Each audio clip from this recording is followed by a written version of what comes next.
You'd be surprised how quickly 153 bodies pile up when you're doing the world a favor, one slice at a time. But sometimes, even a neat monster like me makes a mess. A scream you weren't expecting, a face that wasn't on the list. And those are the ones that don't go away when the blood is washed off the table, because those were the innocents. I didn't choose the code. Harry gave it to me, wrapped in fatherly concern and desperate hope. He didn't know how to cure what I was.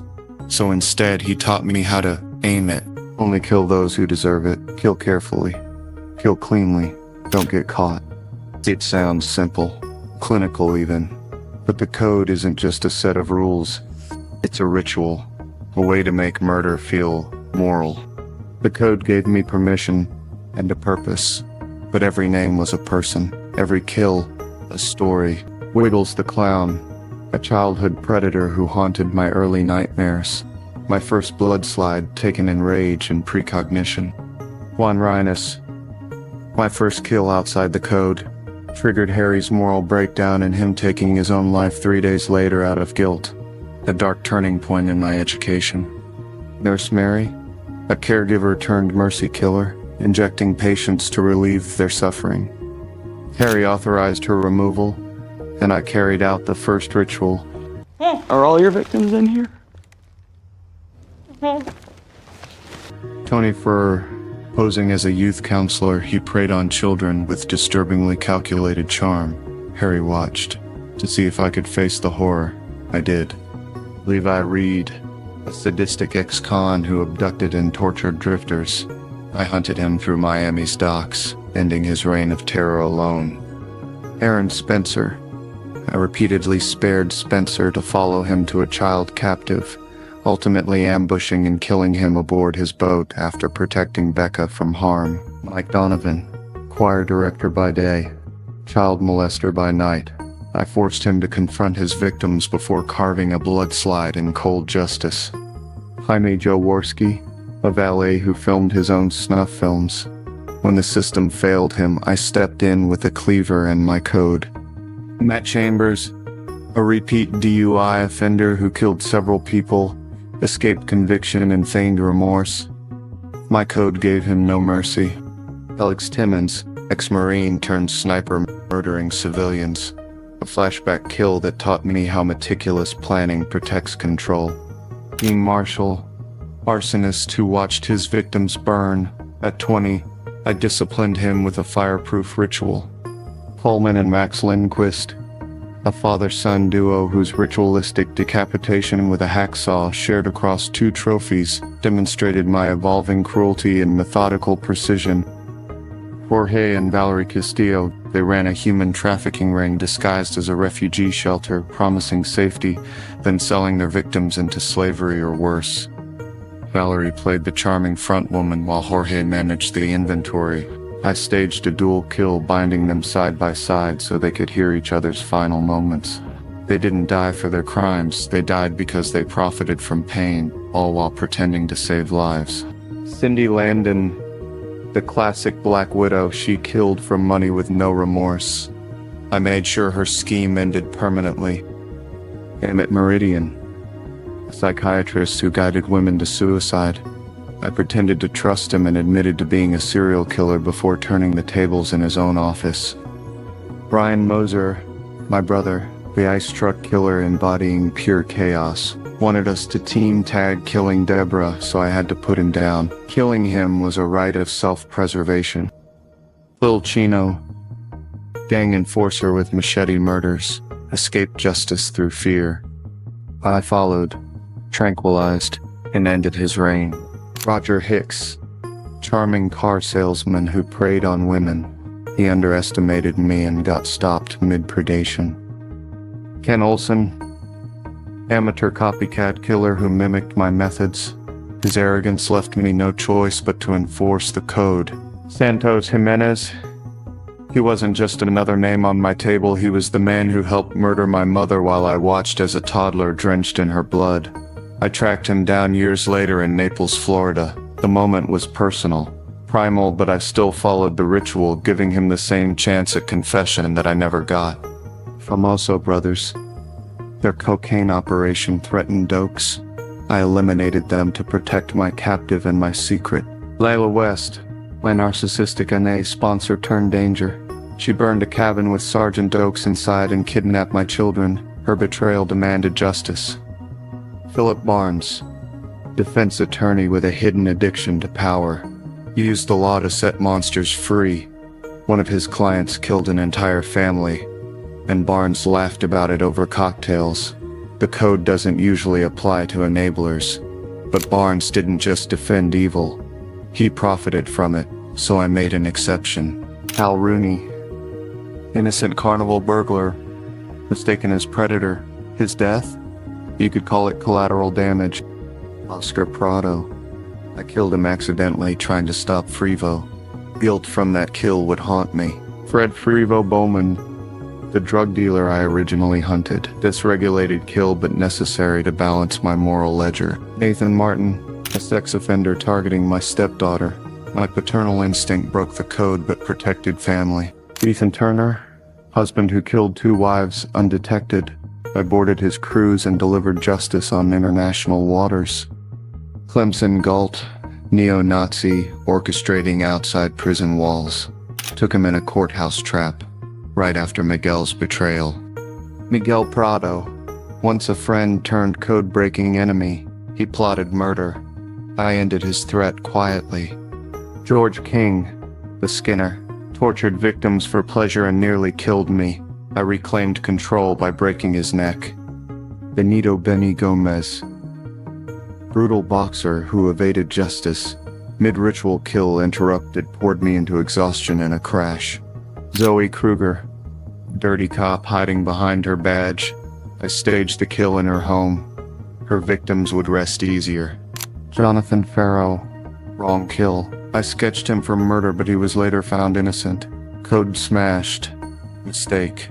Stan Boldre, framed for Trinity murders. Got silenced in a trailer kill room. My diversion tactic. Arthur Mitchell, the Trinity killer. A monstrous mirror of my world. I dismantled his family and ritual, ending the darkest chapter, but not before he ended the good part of mine.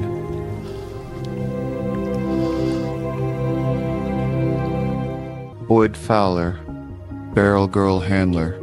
His operation brutalized women. Killing him ignited an unpredictable partnership with Lumen. Lance Robinson and Dan Mendel, hunters and victims of abuse in Lumen's arc. Dual kill stitched around trauma and twisted justice. Cole Harmon, muscle behind Jordan Chase, and endangered Lumen. Ending his life marked deepening darkness in me. Stan Liddy, corrupt but smart cop who had me dead to rights. Instead of arresting me, he blackmailed me, tased me, then let me slice him before he could reveal more. Ben and Roger, paramedics, harvested organs from dying patients. I used their own defibrillator to stop them. Poetic, isn't it?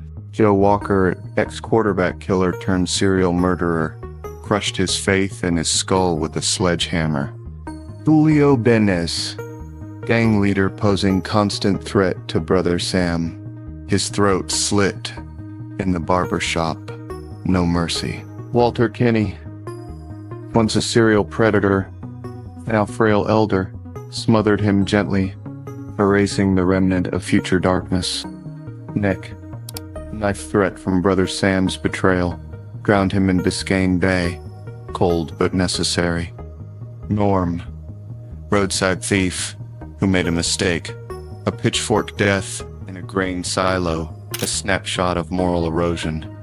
Steve and Beth Dorsey, Travis Marshall Zealot's cotton gas plot, killed 2 targets during a misfire and containment strategy. Alberto, smuggler threatening migrants, stabbed him mid-crisis, improvisation over code. Travis Marshall, brain surgeon cultist who nearly killed Harrison, stabbed him mid-ritual, final act before Deborah knew too much.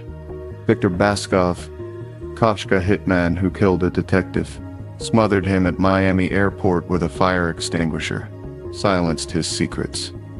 Ray Speltzer, ritualistic Minotaur slayer, cornered him after a violent cat and mouse chase, staked, then cremated him in a church furnace.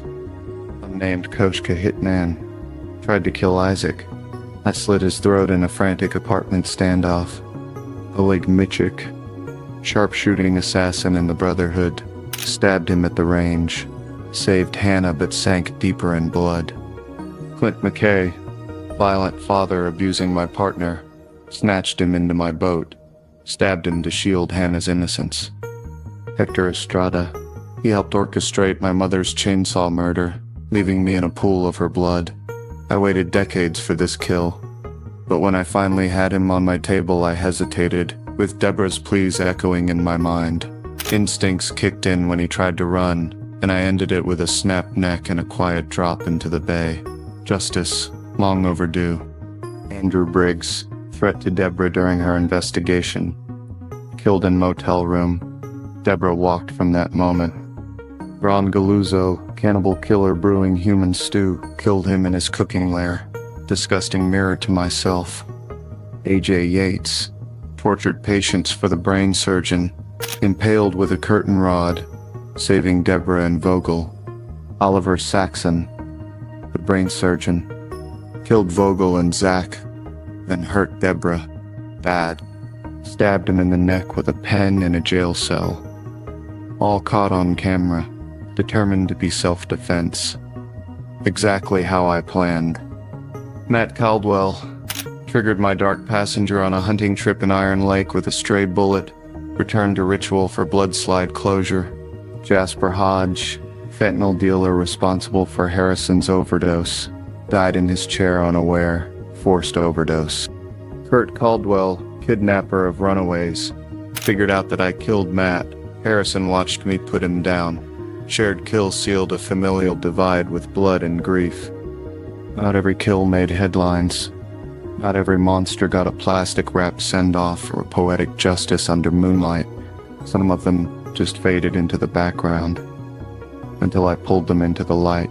There was one guy, his name buried on page 6 of the Miami Star. A line in an article no one read. Suspect identified but never charged. That was enough. Others came from Deborah's murder boards. She thought she was mapping patterns. What she didn't know is that some of those dots were already gone, quietly, permanently. Sometimes it was a police file, a fax Masuka left on the printer, a DNA report with 2 kits and 0 arrests. I didn't need to ask questions. I already had the answer. One name came from a name tag in an old missing persons box. Another from an internal memo buried in evidence logs. Here are just a few of those that you didn't get to see. Daryl Tucker. He ran a foster home in Broward County. Behind locked doors there were bruises, broken bones, and one boy who didn't survive. Tucker never made it to trial, but I made sure he was judged. Selena Vargas. She owned a halfway house where women disappeared during probation. It took 3 weeks of posing as a parole officer to get close. The look in her eyes when she realized what I knew, priceless. Michael Ashford, a former priest turned predator, protected by silence and transferred across 3 states. His sins were confessed. To me, the cross around his neck ended up in a blood pool. Riley Goodman, a white-collar killer laundering money through pain clinics and leaving overdose victims in dumpsters. His kill wasn't messy, but it was righteous. Fentanyl and cash don't count as alibis in my ledger. These people weren't high-profile, but their crimes were textbook. The code didn't care if the world noticed, and neither did I. I followed trails most people would ignore. I read between the lines. I confirmed. Killed. Then I cataloged the blood, one slide at a time. They didn't get last words. They didn't get clever monologues or slow-motion flashbacks. But they bled and deserved it like the rest. By the time Dokes found my slide box, there were 46 in one and 43 in another. By the end, I'd stopped counting. But each of those names pulled from a file, glimpsed in a case photo, muttered in a briefing, became a whisper in my collection. Not every monster needs a spotlight. Some just need a scalpel and silence. The code was supposed to keep me in check. A leash for the monster. Proof that I could be something more than just a killer. But even leashes fray over time. I wish I could say every kill was clean, that every drop of blood was earned. But that would be a lie, and I'm done lying. Mostly. Before you got on the boat. Is that what this is about? Are you fucking serious? Logan didn't deserve to die. He was just doing his job. A good man trying to protect his community and protect me from myself. I killed him desperate to escape. No code, no ritual, just survival instinct. And I still feel that one. Deborah wasn't a target. She was my sister, my anchor. And when the machine said she'd never come back, I pulled the plug. I told myself it was mercy. I still don't know if that's true. Camilla asked for death, and I gave it. It's still a line crossed, even if she did welcome it with dessert. Then there was Rankin. That one wasn't planned. It wasn't vetted. It was pure rage, and not even toward him really. Raw, ugly, and dangerous. A glimpse of what I am without the code. And I didn't like what I saw. Even Dokes wasn't a killer. He was a good cop, just someone who hunted down the truth. Sure, I didn't kill him, but I let it happen. Same result, different weapon. There are others. Moments where I bent the rules, justified the unjustifiable. Sometimes the kill felt right, even when the reason didn't. That's the problem with a code. It was written by a man trying to cage a monster, and sometimes the monster slips out between the bars. Every perfect kill left one thing behind. Pressure. The truth was always just inches away. So every time I killed to protect the secret, I made it harder to pretend that I still had control. Iron Lake wasn't supposed to be a new start. It was supposed to be the end. But then Harrison found me, and for a moment, I thought I could pass on something better than darkness. But legacy is a knife with no handle. I taught him the code, then showed him how to break it. In the end, he did what I never could. He stopped me, or tried to anyway. But those are just the lives I've taken in this timeline.